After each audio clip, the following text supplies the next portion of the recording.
Hey everybody, and welcome back to Lindsay's Little Library. So I'm here today with my March wrap-up. I read 7 books in March. 7. That's a little crazy. Maybe some social distancing had something to do with it. I don't know. But I'll take it. I will take it. I'm going to refer to my handy dandy little Bookworm Life book planner that I have finally been filling out. Took me long enough, right?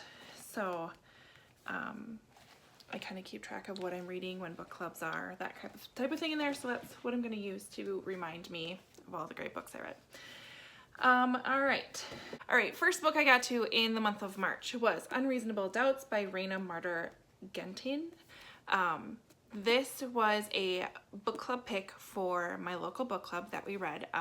Someone in the club had read this book beforehand and suggested it, and Raina actually offered to attend our book club meeting via Skype and chat about the book with us, which was super, super fun and awesome, and I loved it. It's going through the appeals process for him, and she finds herself having different feelings for this person, questioning some things and finding a little bit more spark in her job and going from there.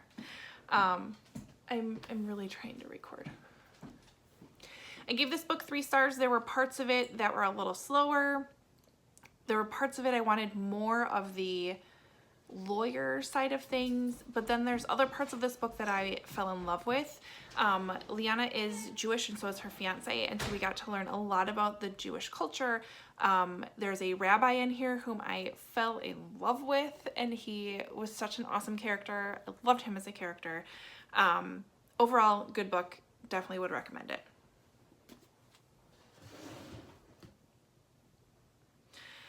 The next book I picked up was Three Things I Know Are True by Betty Cully. This is a YA contemporary told in verse.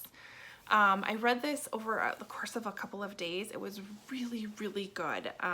This follows the aftermath of a really horrific accident that happened between best friends who happen to live across the street from each other. It's told from the perspective of the sister of one of the friends. And it's just heartbreaking and fantastic. It's fantastic. Highly, highly suggest. It's a chunker of a book, but like I said, it's told in verse and it goes really, really fast. Definitely, I gave that 5 stars. It was a surprise. And it was one of those that, like, a friend of mine had it borrowed from the library. She couldn't stop raving about it. And I'm like, well, when does it have to be back? Can I read this quick? And sure enough, I read it in a matter of days. It was fabulous.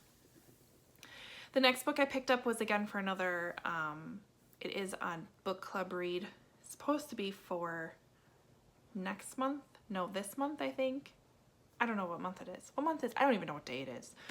But we're obviously not going to get together. Anyways, I read A River in Darkness, One Man's Escape from North Korea.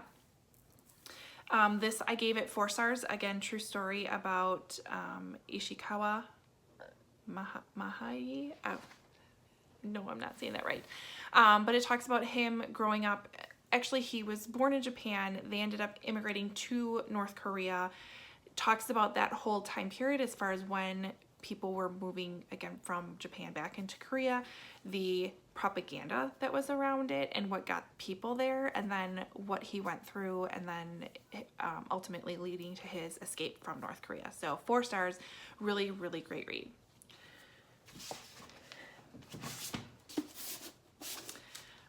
Let's see, then I picked up again from Middle Grade March, which my friend Krista over at Books and Jams hosts every year.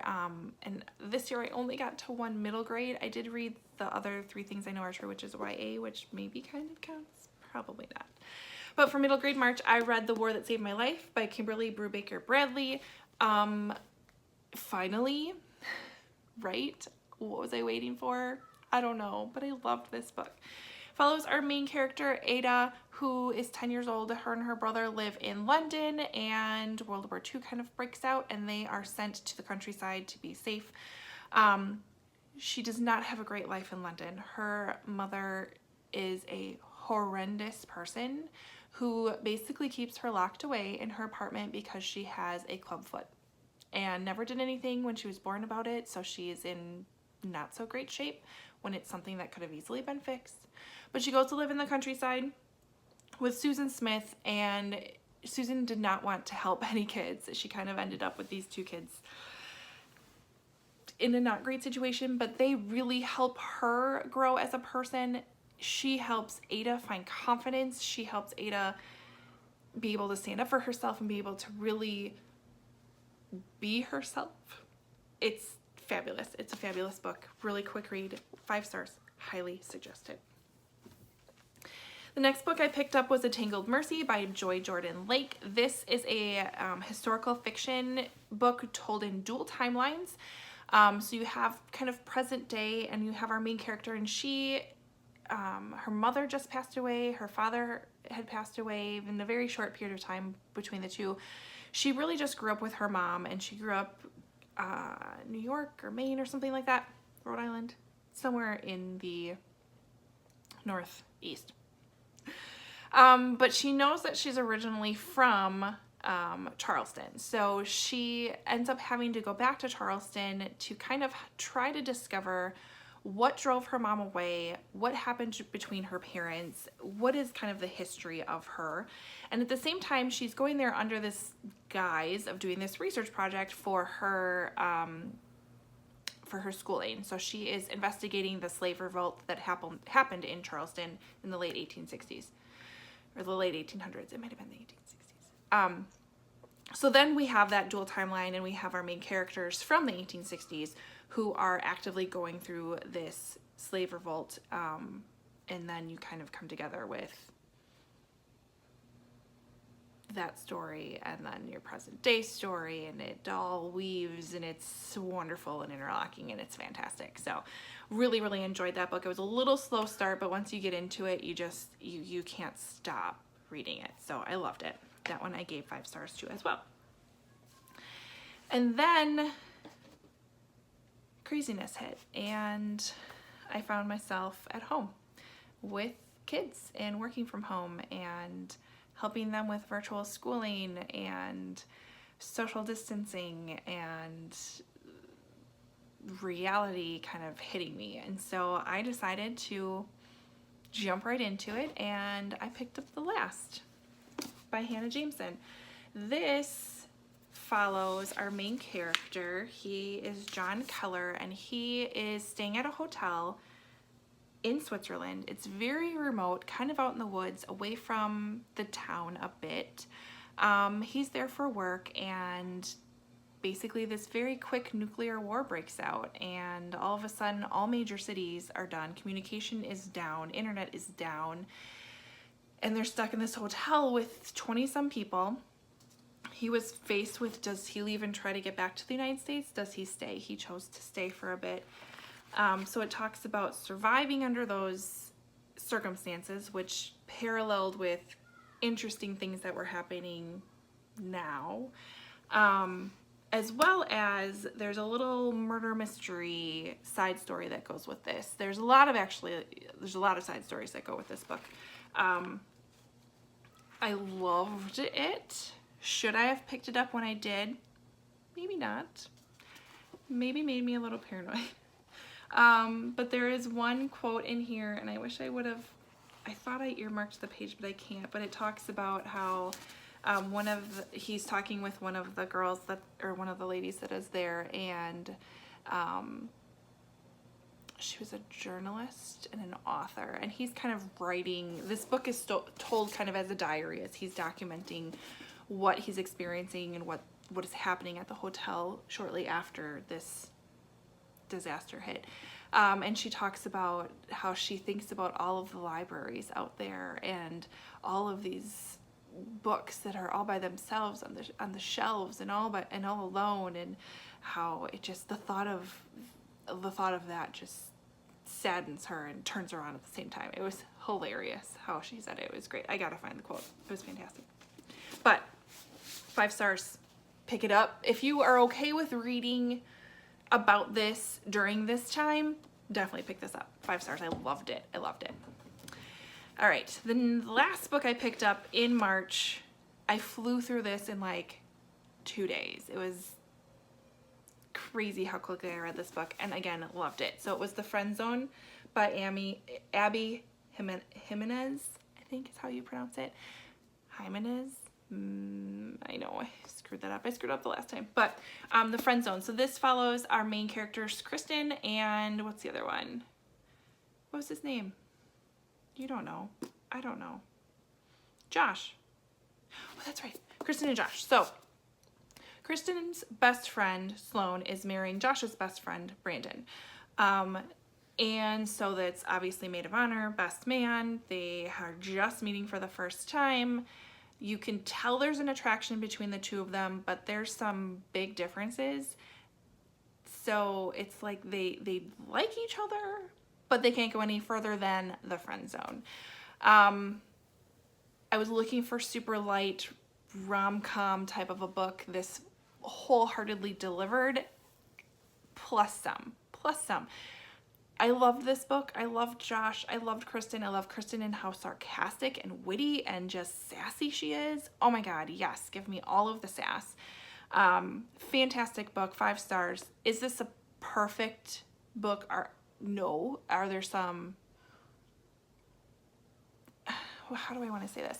I was looking at other people's reviews about this, and I can't disagree with some of the points they made, but and without spoiling things, part of me wants to be like, okay, well, let's just take the book for what it is. And if you take the book for what it is, you're going to love it. If you go into this looking for problems, you're going to find some. You're going to find some in every book that you read. So take it for what it is. If you're looking for a light rom-com with a really sassy main character and some lovey love scenes, pick up The Friend Zone. You won't be disappointed. It's fantastic. 5 stars. So what am I currently reading? I don't even know where I put them. Oh, here they are. Currently reading, I picked up Codename Helene by Ariel Lawhon. I wanted to read this prior to release day, which was March 31st.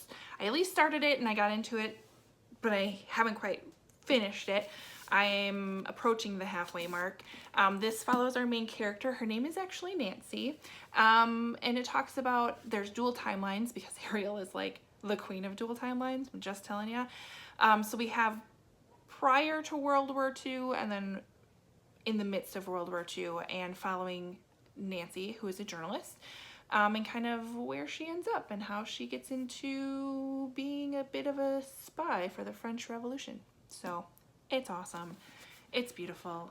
I love Nancy, aka Helene. Yes. Yeah, yes. She's fantastic. So really, really loving this book right now. I also picked up The Haunting of Maddie Clare by Simone St. James. This is one of her earlier books.